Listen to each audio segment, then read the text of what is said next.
자, 이번에는요. 야권 상황 좀 짚어보도록 하겠습니다. 어제 또 지지율 조사가 뭐 매주 나오는데요. 어제 또 하나 나왔습니다. 다음 보겠습니다. 이 조사는 양자 가상 대결입니다. 대선 주자 2명만 놓고 어디를 더 지지하세요? 뭐 이렇게 물어보는 거예요. 윤석열 여당 주자 누구와도 붙어도 양자 대결에서 51% 넘는 지지율, 압도적 1위다. 여기 보세요. 리얼미터 여론조사인데요. 여기 그래프 좀 보겠습니다. 여기 그래프 좀 잡아주시면요. 가상 양자 대결이에요. 첫 번째는 이재명, 윤석열. 자, 숫자 보세요. 32.3 그리고 51.5입니다. 아래로 갑니다. 이낙연, 윤석열 30.1, 51.6 차이가 좀 나죠. 이런 결과가 나왔어요. 그래서 또 주목을 받은 거예요. 그러자. 야당 원내대표 지금 이 선출 과정이 있어요. 그런 4명 후보가 일단 손을 들어서 출마했는데 그중에 한 분인 권성동 의원, 윤석열 전 총장 얘기를 많이 해요. 그러면서 입당해야 대권에 유리하다. 근데 이게 가만히 들어보면요. 윤석열이 있어야 국민의힘이 유리하다. 뭐 이렇게도 들리기도 합니다. 거꾸로 들으면요. 아무튼 이런 얘기를 이 원내대표에 출마한 후보들 많은 분들이 윤석열 전 총장 얘기를 많이 하고 있습니다. 자, 그럼요. 이와 관련된 영상부터 확인해 보겠습니다. 제가 원내대표에 도전하고 있는 그런 입장입니다. 지도부의 일원이 된다 그런다면은 여러 가지 방법을 동원해서 윤석열 총장하고 접촉을 할 그런 계획을 갖고 있고요. 자, 원내대표에 출마한 후보들마다 윤석열 전 검찰총장과의 어떤 뭐 관계 그리고 앞으로 어떻게 하겠다 뭐 이런 걸 말씀하시는 분이 많아요. 선남 변호사. 네. 이런 상황을 보니까요. 국민의힘에는 앞으로 윤석열 전 검찰총장이 들어오지 않는다면은 어렵다, 힘들다, 뭐 이런 게 전제돼 있는 겁니까? 이거 무슨 얘기입니까? 우선 당내에서는 윤석열 총장이 빨리 들어와서 예. 어떤 식으로든 당내의 대선 후보 선출 과정이 국민들의 큰 관심을 받기를 바라고 있습니다. 그리고 만약에 이제 윤석열 총장이 제3지대 내지는 외부에 머물고 있는 상황에서 쉽게 말하면 국민의힘으로 안 들어오면 네, 예. 그렇게 되면 국민의힘 선출 절차는 상대적으로 이제 국민들의 관심이 좀 낮아질 수밖에 없고요. 그런 점에서 빨리 당에 와서 지금 현재 국민의힘이 나름대로 어떻게 보면 상승세나 국민들의 기대를 많이 받고 있는 상황이기 때문에 윤석열 총장이 여기에 또 좀 더 가세를 해서 이런 부분을 좀 더 공고히 하자라는 니즈가 지금 당내에 분명히 있습니다. 그러면 제가 좀 더 뾰족한 질문을 좀 하나 드릴게요. 지금 상황은요. 윤석열 전 검찰총장에게 아쉽습니까? 국민의힘에게 아쉽습니까? 예, 제가 뭐 국민의힘에 몸을 담고 있지만 솔직히 말해서 국민의힘에 좀 더 아쉬운 상황이라고 볼 수 있습니다. 국민의힘이 더 아쉽다 지금. 네. 근데 다만 이게 시간이 가면 갈수록 좀 바뀔 수 있는 것이요. 윤 총장 입장에서도 뭔가 결정을 해야 되는 타이밍이 올 겁니다. 예. 그리고 지금 아까 민주당 대선 스케줄만 빡빡한 것이 아니라 예. 지금 현재 뭐 시간이 그렇게 많이 남아 있는 것이 아니기 때문에 예. 제3지대에서 어떤 창당을 하고 또 거기서 어떤 새로운 사람들을 모아서 대선에 도전한다라는 것이 쉬운 일은 아니거든요. 또 그렇게 가더라도 우리 국민들의 민심 자체가 야권 지지자들 같은 경우에 결국 또 국민의힘과의 단일화까지 이뤄내야 되는 스케줄이기 때문에 굉장히 빡빡합니다. 그래서 아마 윤 총장께서 이번에 안철수 대표가 국민의힘에 입당하거나 합당하는 스케줄을 늦추고 예. 국민의당에 머물러 있다가 어찌 보면 원하는 결과를 얻지 못했는데 예. 그 부분을 반면교사 삼아서 차라리 제1야당의 후보라는 것을 빠르게 확정짓겠다라는 전략적 판단을 할 가능성도 꽤 있다고 보입니다. 보니까 국민의힘에서 전원환 변호사가 말씀하신 대로 설득을 하겠네요. 그런 얘기를 하면서 지금요. 네, 맞습니다. 그리고 지금 당이 꽤 고무되어 있는 것이 중도층의 지지, 이번에 4.7 재보궐에서 예. 중도층의 지지도 받았고 또 2030의 지지도 꽤 많이 받았지 않습니까? 예. 그러다 보니까 지금 윤 총장을 개인적으로 설득해서 데려오겠다라는 움직임 외에도 예. 윤 총장이 들어왔을 때 중도층이 떠나가지 않는 당이 돼야 된다. 그러니까 중도층도 국민의힘이라는 게 마이너스가 되지 않는 당이 돼야 된다라는 얘기가 굉장히 많이 나오고 있고요. 예. 실제로 그래서 초선 그룹에서도 초선 의원이 당대표에 출마해서 조금 더 새로운 느낌, 윤석열이 와도 어색하지 않은 정당으로 가자라는 얘기가 많이 나오고 있듯이 윤석열이라는 존재가 나름대로 당의 쇄신 그리고 조금 더 중도층에 대한 구애 이런 쪽으로 나가는 좋은 효과도 실제 국민의힘에 가지고 오고 있습니다. 윤 전 총장과 관련된 기사 하나 더 있습니다. 보시죠. 기성 정치와 거리를 둘수록 뜨거워지는 윤석열 현상. 현상하니까 과거에 한 10년 전에 안철수 현상 이런 표현도 유행했었는데 이번엔 윤석열 현상이에요. 그런데 이 현상은 기성 정치와는 거리를 둬야 뜨거워진다는 거예요. 이게 딜레마 상황 아닙니까? 기사 좀 보겠습니다. 중도층 서울 충청권 지지율 얻고 차기 대선 주자 선호도 지금 1위 돌풍이다. 계파주의 당권 경쟁에 몰두하는 여야에 대한 환멸 커지면서 등을 돌렸다. 그리고 이 등을 돌린 결과가 윤석열 현상이다. 지지율이 올라가는 거다. 이겁니다.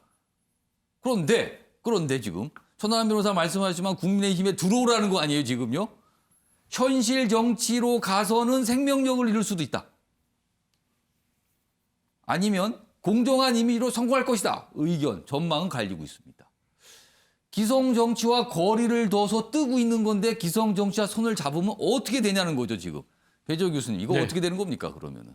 제가 볼 때는 윤석열 전 총장이 국민의힘으로 직행할 가능성은 상당히 낮다. 없다. 네. 낮다. 낮다. 아 낮다. 이유는 이제 두 가지입니다. 하나는 시간이 내 편이다. 윤석열 전 총장 같은 경우는 지금 앵커께서도 기사를 소개했지만은 기성 정치권과 거리두기를 하면 할수록 지지율이 떨어지는 것이 아니고 올라가고 존재감이 부각되는 거거든요. 예. 이 부분은 역시 이제 상당히 이 현실 정치, 기성 정치가 국민들로부터 외면받고 있는 그런 현상이 아닌가 생각이 되고요.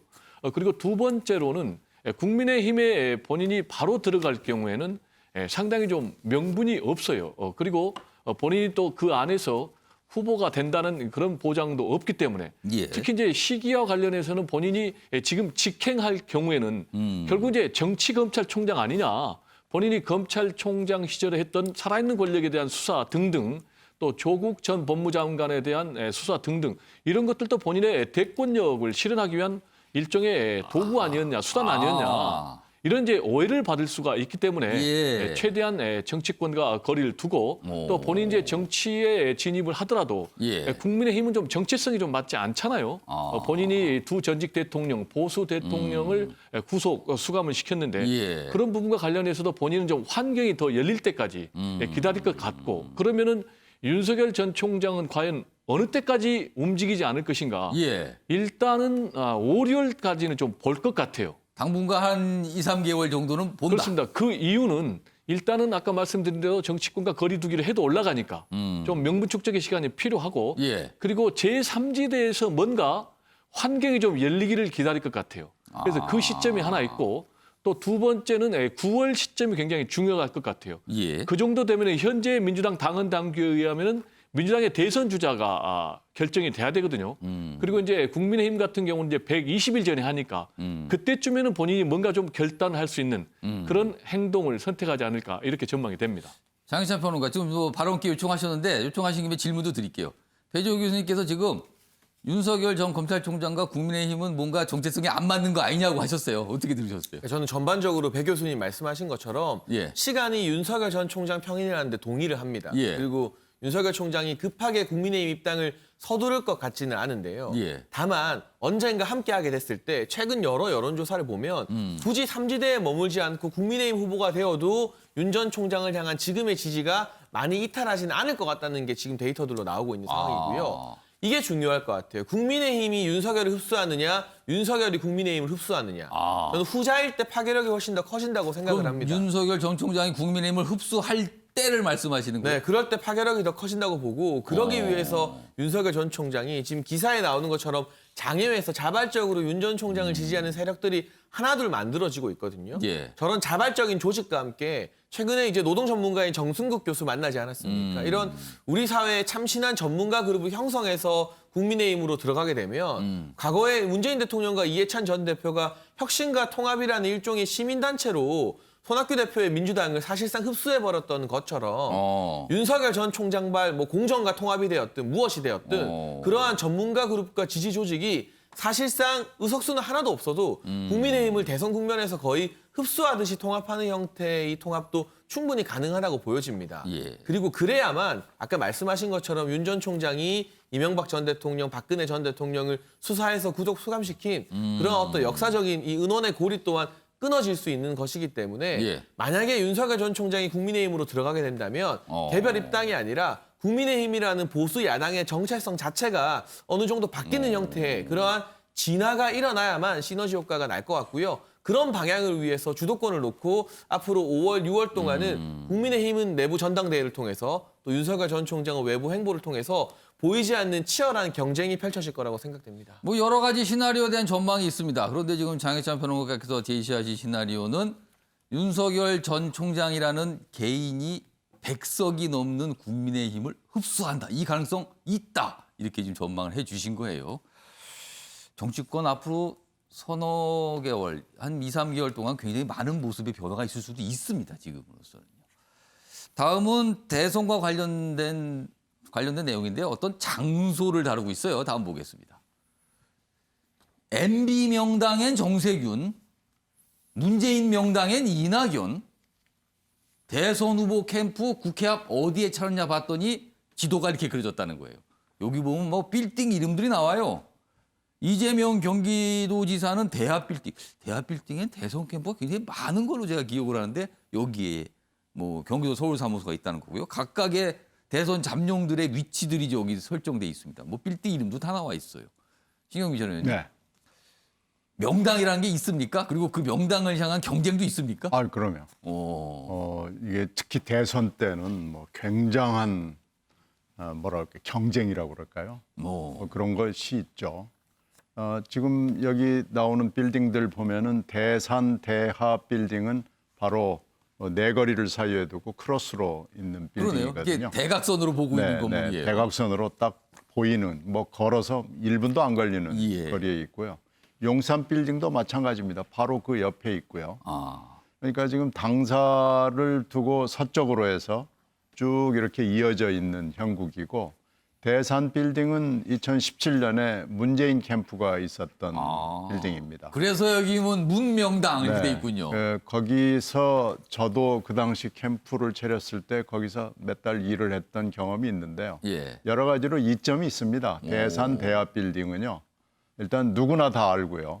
정치에 조금이라도 관심이 있는 사람들은 누구나 알고 국회 바로 앞에 있고 또 국회의사당 역도 있고 예. 접근성이나 이런 건 뭐 대단히 훌륭해서 되게 국회의사당을 두고 서여의도 북쪽에 몰려 있는 게 특징인데 이번에도 예외가 아닙니다. 그리고 지금 야당의 의원들이나 대권을 하겠다고 하는 분들도 예. 되게 비슷비슷하게 거기 다 그 지금 근방에 다 있어요 지금. 다 몰려 있으면 예. 여야가 몰려 있고 유승민 의원만 특이하게 나는 서여의도 북쪽이 아니라 남쪽으로 가겠다고 그러네요. 그래가지고 지난번에도 국회의사당역 남쪽에 있었거든요. 예. 이번에도 지금 거기다가 또아리를 틀은 거고요. 서여의도 하여튼 뭐 대개 북쪽을 중심으로 해서 이번에도 치열하게 예. 또아리를 틀고 거기서 사람들 만나고 미래의 권력을 향해서 가는 사람들과 주변에 있는 사람들이 그 서너 블록 사이에서 5분도 안 걸립니다. 되게 2, 3분 거리에서 전부 어깨를 마주치면서 예. 내년 초까지 지내게 될 것으로 보입니다. 뭐 이렇게 자리 잡고 있습니다 지금요. 네, 그리고 현재 이미 자리 잡았고요. 특히 이제 원희룡 도지사 같은 경우에는 제주도청 사무소가 바로 또 그 근처에 있고 예. 이러기 때문에 원희룡 지사도 자주 보이고요. 예. 이미 홍준표 의원 자리 잡았고 유승민 의원 경우에는 특이하게 서여의도 북쪽에 렉싱턴 호텔 바로 뒤쪽에 측근 의원들이 공동 경영을 하는 카페가 있습니다. 그 카페를 중심으로 해서 유승민계의 의원들이 자주 모여서 차도 하고 거기서 젊은 사람들하고 같이 하는 행사도 하고 그래서 유승민 의원은 사실 국회의사당역을 사이에 두고 남북에 왔다 갔다 하는 거네요, 그러면요. 그 연고가 있는 빌딩이 있는 거죠. 알겠습니다. 오늘 뭐 이런 기사도 좀 지도와 함께 소개돼 있습니다.